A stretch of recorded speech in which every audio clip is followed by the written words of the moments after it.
Picture this. You're in front of your latest prospect, closing the biggest deal of your life. Your pitch decks were perfect. Your scripts, flawless. And when the time came to answer the golden question of, are you ready to move forward? Nothing happened. For everyone who loves sales, this is their worst nightmare. But fear not, because in this podcast, we're unraveling the enigma behind those missed opportunities. From appointments that evaporate to presentations that felt like a Broadway show but ended in awkward silence, we're dissecting it all. Welcome to Love Your Sales.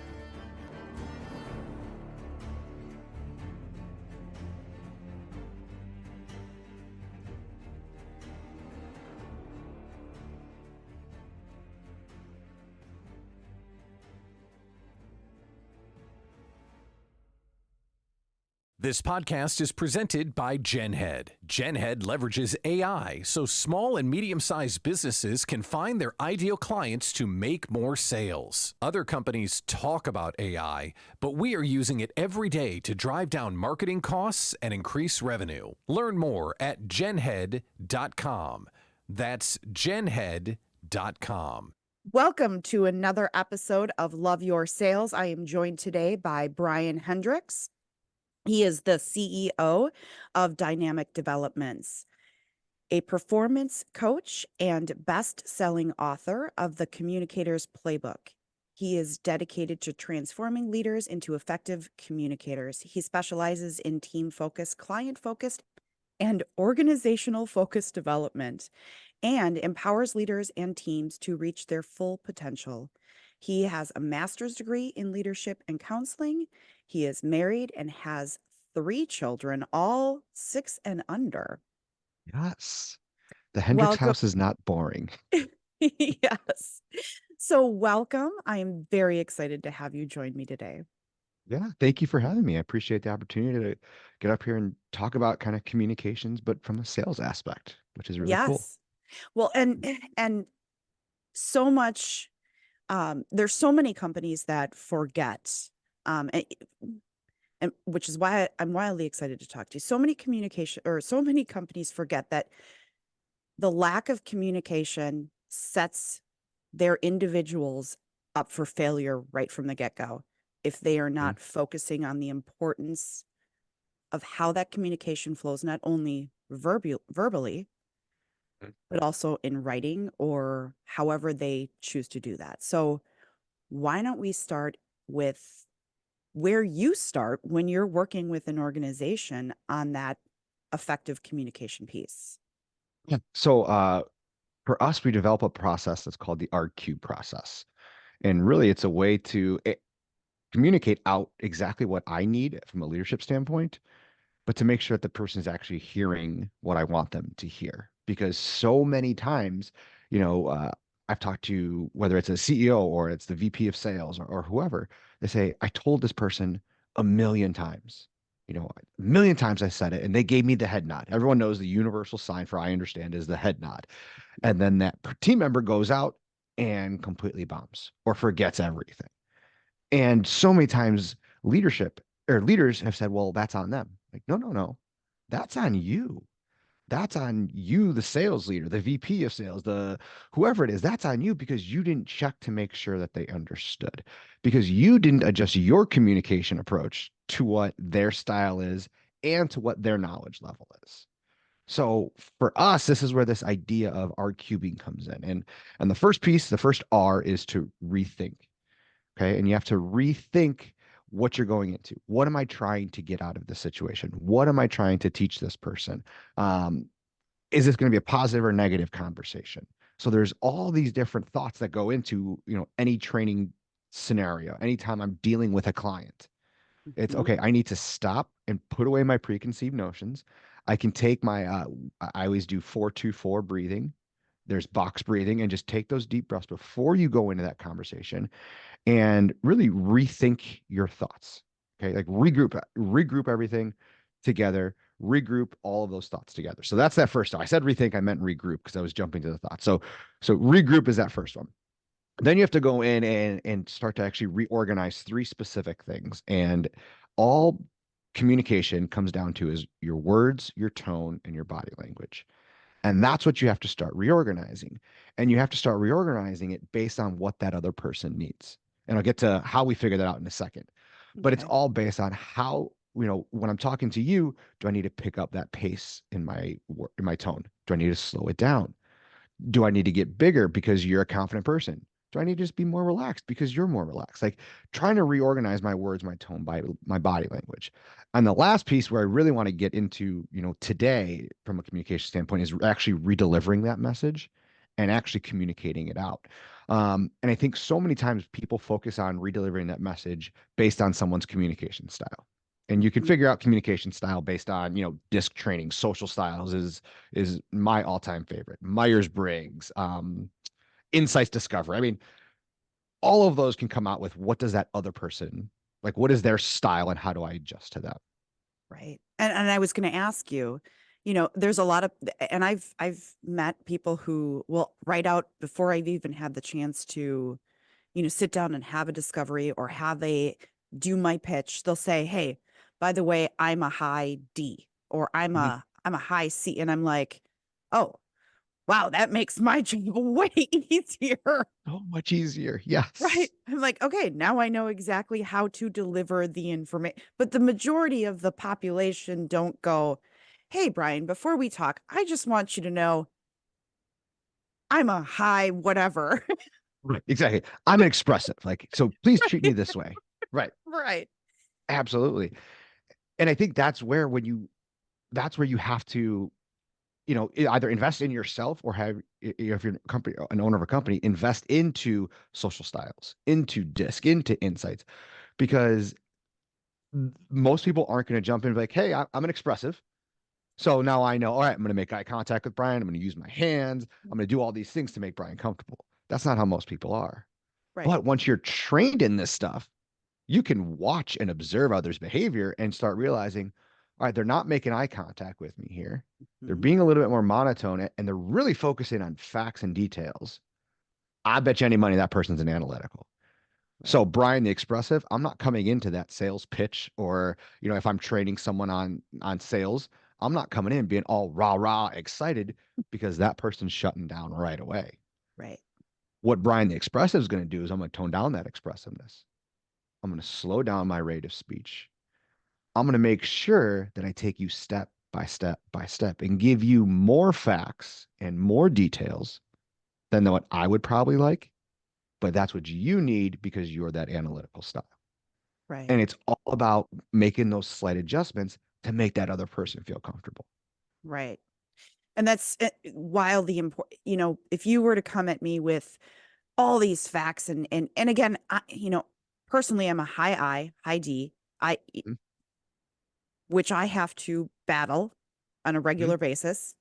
Right. Um, because there are a lot of people out there are like, whoa, whoa, I can't, Right. she's too Right. much. Yeah. Which I regularly have to try to taper down, for a variety of reasons. But Mhm. if I'm trying to explain something, especially my husband, he's like, give me the short and skinny facts. How is this going to Mhm. get me to point A to point B to point C? Like he just wants to know the factual information on how to get. So if I'm a sales leader trying to train somebody new and Mhm. I come in with my rah rah, okay, I'm going to Mhm. all that information I'm going to assume is going to just go over their head and they're going to be like, I'm way overwhelmed. I heard pretty much nothing from after the first 30 seconds of them being Mhm. in my face trying to rally me up. Am I Right. getting that right? 100%. And I'd say the exact opposite is true. If you're more on that expressive side or that high I side, and you have you as a sales leader has this new employee, and you come in and you just take them through, your operating procedures. You take them through step by step by step, and you go through all just the details, but you're not checking in on them. Hey, how's it going? You're not being excited about it. That Mhm. expressive or that high I is going to shut down because now all you've given me is details. You're not connecting it to a bigger picture, a bigger goal, which is what drives those eyes. And so it goes either way. I mean, and with the D's and S's, polar opposites. So that's one of the things that I think gets missed a lot is it's great to know who you are, but it's better Right. to know what your team is and what your salespeople are so that I can get my message across best to you, best to her, best to him. It's got to be the same message, but I'm going to have to communicate it differently because each of you need a different thing. Very interesting. And Wildly interesting, because now I'm going to pose a question. So what happens if you're onboarding 3 people at the same time? correct. 3, I'm holding Mhm. I'm holding up 4 fingers. Three Ah, people. 3 people. No, so what happens if you're onboarding 3 people and they're on complete opposite spectrums, personality, what their needs, what their desires, what their drivers are? Yeah, absolutely. And this is a process that we created. It's called the dynamic communication process. And this is how you handle that because a lot of times when you're doing sales training, when you're doing it, we'll take it even further. When you're pitching to people, Hmm. a lot of times you're pitching to more than one person, Right. right? So you have to get your message across. What we've seen is traditionally how it's gone is here's what we're doing, here's how we're going to do it. Whether it's training, whether it's pitching, it's like, hey, here's what we can do for you, here's how we're going to get it done. Hmm. Well, if you stop at that and all the data kind of shows, you're going to hit about 50% of the population Hmm. because 50% of the population, they want the bottom line. What do you want from me? Or sorry, 25% of the population wants the bottom line. About 25% wants those details. So here's what Hmm. happens. Here's how we get it done. Hmm. You're not answering any other questions for those other 50%. Right. For those people that are known as, expressive or amiable or the I's and the S's, they're not you're not winning them over at all. They're not Right. learning in that onboarding process because Right. those I's, those expresses, they need to know how does this affect the big idea? How does this affect long-term goals? Hmm. What those S's need, what those amiable people need, they need to know that this is the right thing for them individually, that Hmm. this is the right thing for our company, for our clients. So instead of just saying what traditionally everyone has done is here's what's happening, here's how you do it, especially from an onboarding prospect, you got to take it further. So not only is here's what's happening, here's how to do it, then you have to answer the when question. So in the short term, you want to break it down to short term and long term. So in the short term, take all those details. Here's what we're going to accomplish in the first week in your training. Hmm. Here's what we're going to accomplish in the first 3 months.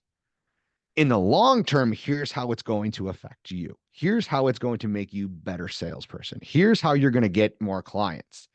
Because those eyes, if you remember from what we just talked about, eyes, too many details, they're going to shut down. Hmm. But they still need to know the overall goal. So break those details down in the short term and long term.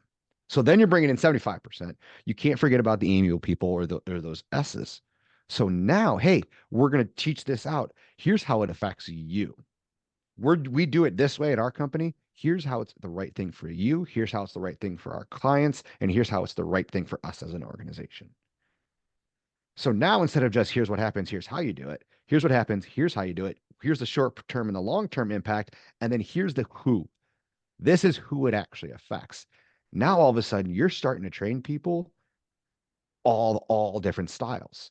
And when you can communicate a message out that way every single time, it doesn't matter who you're talking to because you've hit every style of communication by rolling out your communication that way. Very interesting. And and it's interesting, as somebody who, um, and I don't do the training. I don't do training and development in my business specifically because on a large scale, I don't have what you have, which is the ability to notice, see. Again, hi I, hi D. I'm I'm like off thinking about what the next thing is.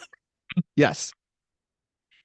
But I have the ability to see the problems as they Mhm. are immediately.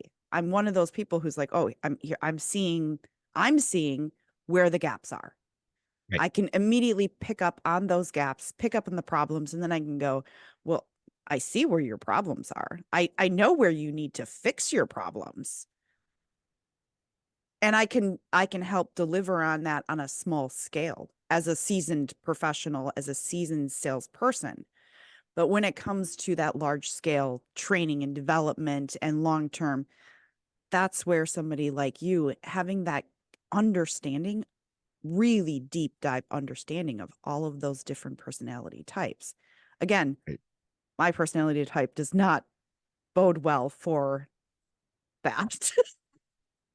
Well, and here's what I would say is, and part of what I believe and why I get so passionate about communication and training and everything is that you can train yourself to get good at it. Yes. Like that's the thing is like, yes, like it, and I've worked with so many leaders and even in the sales role where they're so focused on numbers, numbers, numbers, got to hit Mhm. profit, got to hit profit, got to hit this, got to hit our numbers. And they're, would be considered that high D or that driver. Like it's Mhm. results, results, results. Right.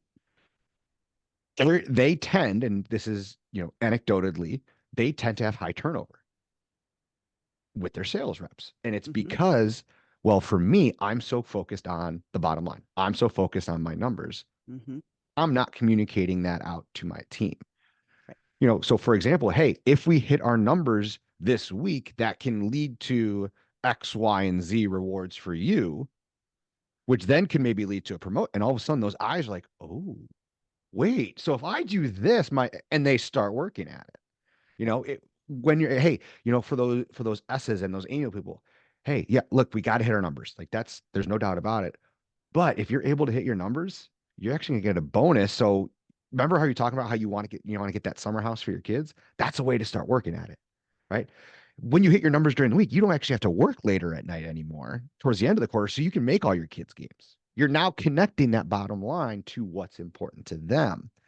And I would love to say, hey, read a book, take my training, you fix it right away. It's like, no, you have to continually work through it and keep practicing, just as anything, until you can literally sit with someone. And within 5 minutes, I have a pretty good idea of what your style is and what's going to be important to you. Very interesting. See, and I'm just, well, I just run into a room and start talking. Mhm. Right.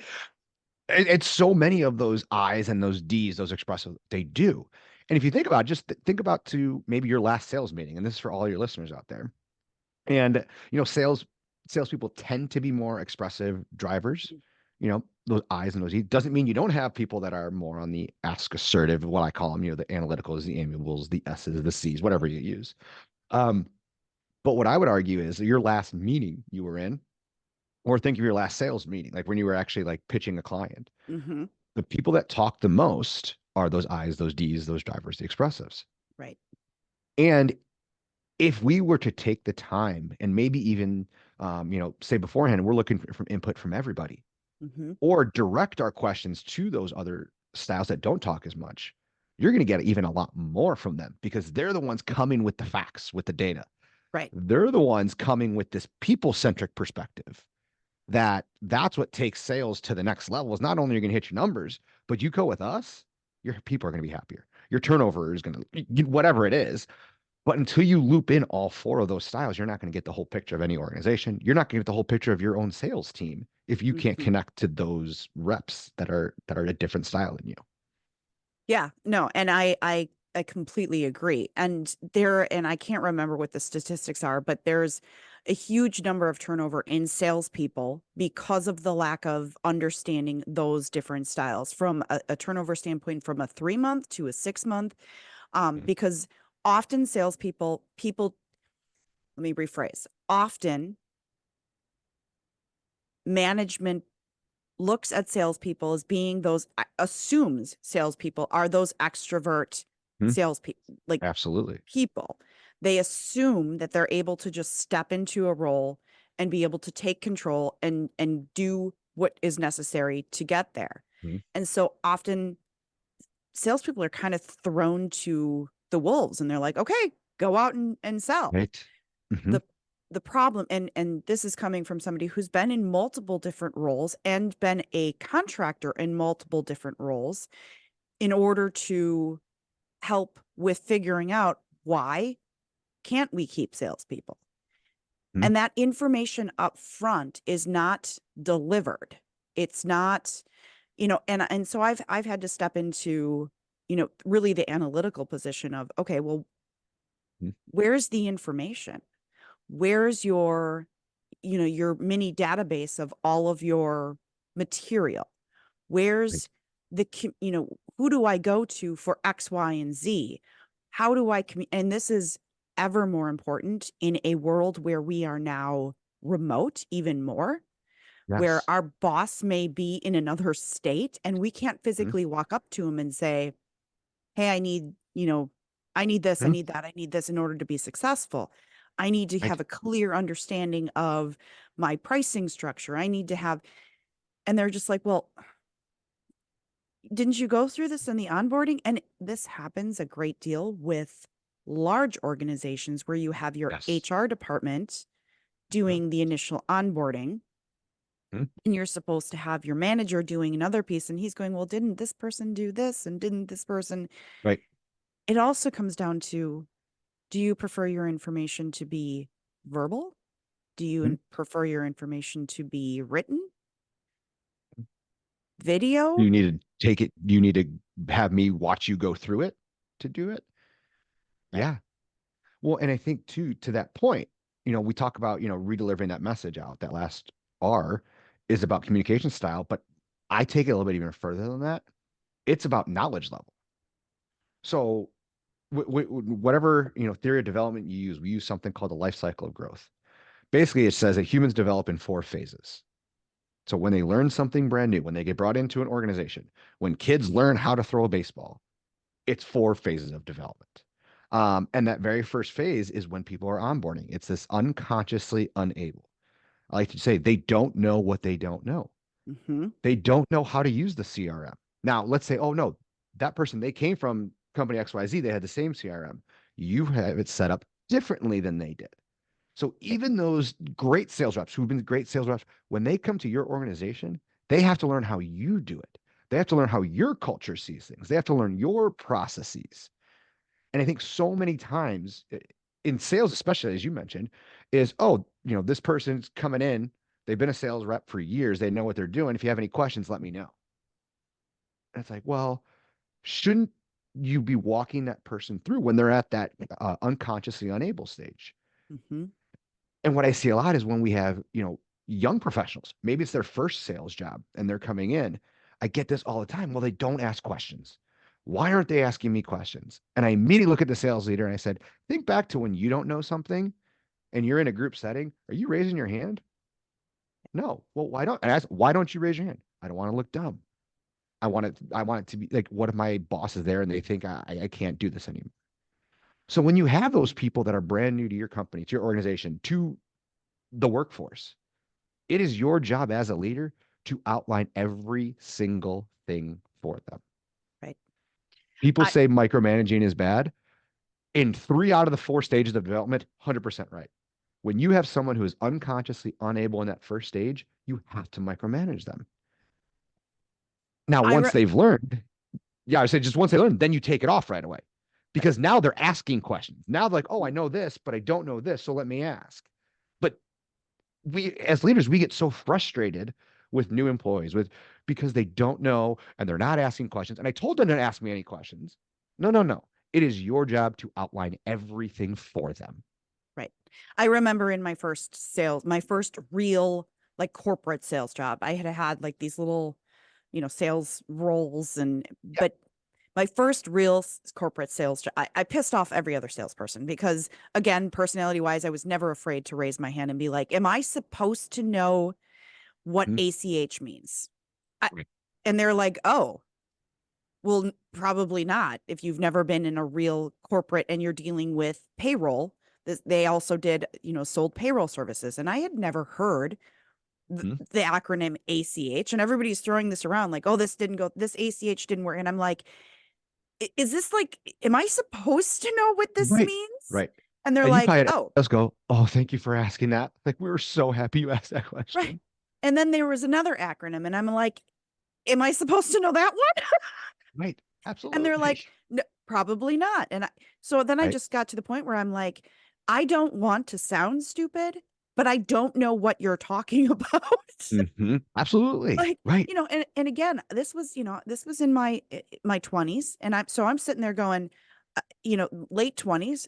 This is my second career. I was in HR Mhm. beforehand. And in HR, again, corporate HR, you you don't, I wasn't payroll. I wasn't part of payroll. So there were a lot of things that they assumed that I should know. Mhm. And I Yep. went, guys, I have no idea what some of these and again, companies make these assumptions like, oh, well, she's in her late 20s. She probably is going to know these things. Right. And you don't, a lot of people, and I've at now, obviously in my 40s, when I don't know something, I'll just go, guys, Mhm. I don't know. But that is a learned thing. The older that you get, you go, you know what? I don't know what you're talking about. Like I've been around the block long enough that Right. I, but in your 20s, you go, I don't want to sound stupid. And it's like, Right. that's something that goes with age when you're like, yeah, if I sound stupid, that's Right. It okay. doesn't matter because I'd rather sound dumb right away and keep my job and be successful at my job than, oh, Then Brian's not figuring it out. 4 months from now, go, you guys, I Mhm. still don't know what ACH means. Right. They're going to go, wait, you've been here 4 months and you don't know what that means? Mhm. Right. I'd Well, rather, no, and I think you're 100% right. And I think to me, like I hear that so often, and I don't put that on. I mean, I shouldn't say I don't. The part of that is the team member's responsibility, right? To right, ask the question. But for me, it's more the responsibility of that right, manager or that leader because you have to realize they literally don't know what they don't know. correct. You have to outline everything for them. Oh, they get so I hear so many leaders, they get so frustrated. Oh, they're always doing X. I'm like, well, did you ever tell them not to do X? Well, they should know. Why should they know? If you never explained that, then they would never know not to do X. And that's where for me, it's like, no, that's where we have to take responsibilities as leaders, Mhm. as director of sales, as VP of sales, whatever your title is, for your team to train them the right way from the start. Right. And if you're not drilling it into somebody of, hey, no question is a dumb question, but Mhm. in six months from now, if you're still behind because you weren't asking the question up front, then we're going to be having a different conversation. So ask now. Yes. I would rather have you bombard me and ask. And again, I pissed off all the salespeople because they were like, oh my God, we're going to be in this meeting for the next 3 hours. Right. But at Mhm. the end of the day, all of those salespeople that in the first 3 weeks of me working there came to respect me because Mhm. I then knew all of the things that I needed to know. And I rose up and became a very good salesperson because I Yeah. knew the information and I Right. wasn't afraid to go, I don't know this. I want to learn this. However, it is on the sales and they had a very good sales leader who was like, if you don't know this, ask. We're Mhm. going to go and have sales training. We're going to learn. I mean, and they went down to the basics of Mhm. how to ask open-ended questions. How do you Yep. start an open-ended question? This was a great company to start as a first-time corporate Right. salesperson. Um, Yep. Well, and tying that into what we talked about before, the reason you were so comfortable with that person was probably because he was versatile or she was versatile in their communication. They mhm, adjusted the communication style to what you needed. So now that it all goes together. It's not one or the other. It's a both and situation. mhm. And that makes all the difference between whether that person is going to choose to stay and Mhm. whether or not that person is going to say, hey, the heck with this company not willing to work with me. Yes. Hmm. And again, I did a disc assessment before I started there, Hmm. and they understood how I learned. Right. Mhm. And this was many, many years ago well, I think that was the rise.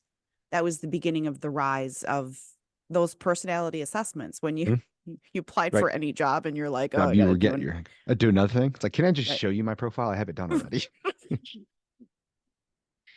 So, Brian, you specialize in disc, Disc, your organization disc and social styles. and So social those are the styles. two. Yeah. So two again, very similar.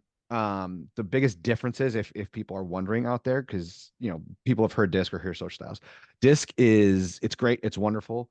It's a self-assessment only. Social styles is a 360 assessment. So you get your perception of yourself and then others' perception Perfect. of you.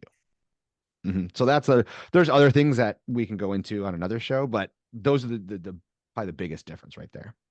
And so explain to me the 360 so that I have a better understanding of how that one works. Yes. So the social styles assessment itself, I think it's about 49 questions. And what you do is you fill out the survey based on yourself. So how do you think you communicate? How do you think you use your word, your tone, your body language? There's also a piece to it called versatility. So how optimistic are you seen from a leadership perspective? You know, how willing are you to fight for other people from a leadership perspective? So I should say that's another difference between disc and social styles. There's a whole nother measurement called versatility with social styles. But the 360 piece is the piece that I really love because you send it out to people who work above you. So maybe who you report to. You can Mhm. send it out to people that are on your same level. You can send it to your team that reports directly to you. You can send it out to your clients who you have good relationships with. And what you're getting other people's perception of how you communicate. And what I can say, it's amazing because 50% of the time we see ourselves differently than how other people see us. And especially in the working world, perception truly does become reality. And how I'm Mhm. being perceived is so much more important than what I want to be, what I want to say. You know, I've had people who come and they're the nicest human beings, but they get on their results. They say, well, they're not a good listener. They're rude, they're forceful, and they're like, that doesn't sound like me at all. I'm like, that's not how you're trying to be perceived. But when you cut somebody off because you're excited about that idea, that other person is taking offense to that. That means you're not a good listener. And no, I am a good listener. I heard it. And then I want to do this. I'm like, that's not the perception of it. So then we talk, all right, well, then let everybody get their thoughts out. Let them get there and then say, I love that idea. Here's some additional things. So it's all about perception. I can't tell you how many times I have dealt with people who come and give me detail after detail after detail after detail. And in my head, I'm like, who cares about all this stuff right now? You know, and how about just a, hey, Brian, how are you today? How's life going? And then give me all the details. And in my head, I'm like, Mhm. that person's just a jerk. They just don't care about me. When in reality, they're a really good person. They do care about what's going on in my life. But for them, we need to work right now. And when we're on break, when we go to happy hour, then we'll connect on it. But he, so it's changing. It's twofold, I would say. It's why I like the 360. One, it changes how I perceive everybody else communicating to me, realizing that most people aren't going to be versatile and they're going to communicate in a way that makes them comfortable. But secondly, then I can work on my own communication to everybody else because I'm being perceived in a way either that I like or that I don't like. And then I can adjust my communication based on how other people are seeing me. And you don't get that with the self-reflection. You get that with the 360 piece. That is amazing. And I would love to do that because, it is, you do think, I would assume, and I know that we should never assume, but that the majority of the people out in the world believe that they are communicating in a way that is kind and nice and Hmm. to everybody, right? I mean, we Right. as human beings don't mean, we don't try to go out and be Right. assholes. Right. It's so true. It is. Well, and every time I go through results with people, they're like, I I can't believe they think that, or I can't believe they see me that way. And I'm like, it's not saying that you are this big, like you're not a mean, rude person, but that's the perception based Perception. on how you're interacting with them. And we can Right. control that. I think that's what's cool about it too, is we can control that. That is under our control. How we control that is by, all right, taking a deep breath, back to that RQ process before I interact with someone. How am I going to use my words, my tone, my body language, and then how am I going to redeliver that message out? And you know what? I think that every salesperson that should be something that every salesperson does maybe every couple of years to really have, an idea of the way that they are perceived, not only by their clients, but by their community of Right. referral sources, by their community of maybe even lost clients, and to get an Absolutely. idea as Mhm. to how am I and why am I, Exactly. you know, either rubbing people wrong or whatever it might be to, I Mhm. mean, what a better way to grow as a human, as a Right. person. Mhm. And I think that's why I love, if you can tell, I love doing this stuff. I love teaching this stuff and working with people Right. because I see it at work, but then I also see it at home.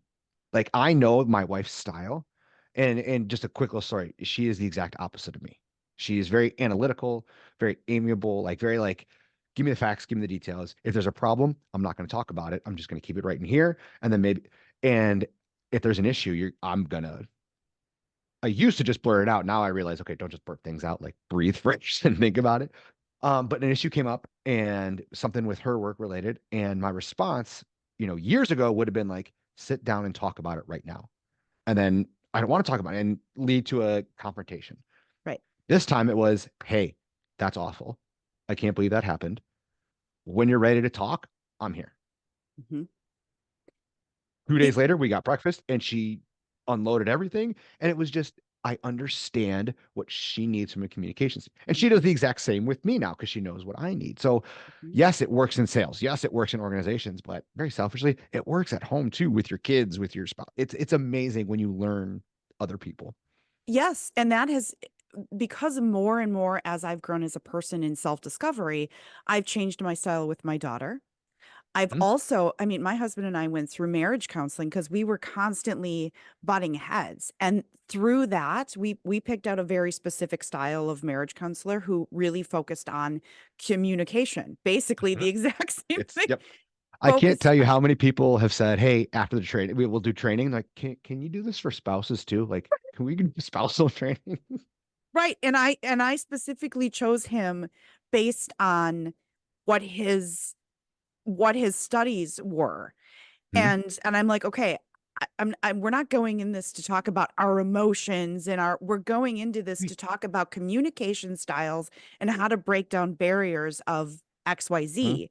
Like, because we're not looking at divorce. We're just looking at like, how can we figure out personality styles and better Yes. communicate?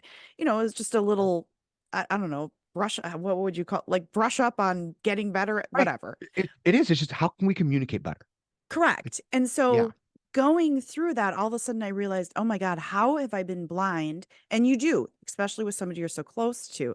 And you Mhm. become very close with coworkers. Yes. But you forget, like sometimes you forget, like I've known him for so long Mhm. that there are times where I'm just like blah blah blah. And he's like, uh, I just can't. And I make assumptions about what I think he's thinking. And then, Absolutely. so we backed up and went, okay, wait a second. I need to allow him to speak for himself, and I need to Right. stop speaking for him in my For him. own head. Mhm. Absolutely. Well, I mean, and that's one of my favorite quotes. And I always like to joke that I came up with this, even though everyone knows this quote. It's you have to get comfortable being uncomfortable. And when we look at relationships, whether at home, with a client, when we have a good long-term relationship with someone, we get comfortable in it. So what that means is maybe at first I was being very versatile with you. So I was giving you what you need. But at this point, you know me. This is who I am. So I'm just going to do this. And you almost need that training, that kick in the butt to be like, no, no, no. This is not being versatile doesn't just go away when you're comfortable with someone. Right. You have to go back and get uncomfortable and communicate in that person's comfort zone. Right. Right. There came a time in our relationship where I was like, every time we talk, I feel like I'm walking on eggshells. And he looked at me and goes, uh, no, no, no, that's how I feel. And I went, oh, okay. We have a communication problem. There is a communication breakdown. Absolutely. So again, okay, enough about that. Anyways, so Brian, we've covered a lot of ground. Great conversation, but I want to give you an opportunity to do your 30-second shameless pitch before we wrap up. Love it. I love it. Thank you. So again, as you said, CEO and owner of Dynamic Developments Training and Leadership. We do every type of training, leadership, and organizational development that you can need. So we can actually take you through the whole organizational development side, go through surveys, small group discussion, focus groups, and figure out, hey, here's the training you need. Or you can come to us and say, we need a leadership class. We need an effective communication class. We have that, and we customize everything, because I'm not one who just take it off the shelf and give it to you. We want to get to know you and make it worth it for you. The last thing I'll say, I did write a book. Everything we talked about is in here. It's called The Communicator's Playbook. It was an Amazon bestseller, and you can find it on Amazon in hard or paperback copy and ebook. And I'm currently working on the Audible version as well. That's amazing. So if you want to reach out to Brian or his company, how would you go about doing that? Yes. So the easiest way is going to be www.dynamicdevelopments.net. That's our website. You can also connect with me on Instagram, develop with Brian. I'm on there, or just send me an email. And I think you put this in the show notes. Yep. My direct email is just brianhendricks@dynamicdevelopments.net. So trying to be as open to any type of communication as possible. And that'll all be in the show notes. Brian, I really appreciate you coming on and talking with me today. It's been an amazing conversation. Yes, thank you for having me, Leanne. I appreciate it. Thanks for joining us for Love Your Sales. For more, connect with Leanne on LinkedIn and be sure to subscribe to the show and leave us a rating and review. We'd love to hear what you think. Looking for a way to take your sales process to the next level? Visit us at loveyoursales.com to find out more about how Leanne can take your organization to new revenue heights. And be sure to join us next time for more great ways to love your customers so they love your sales.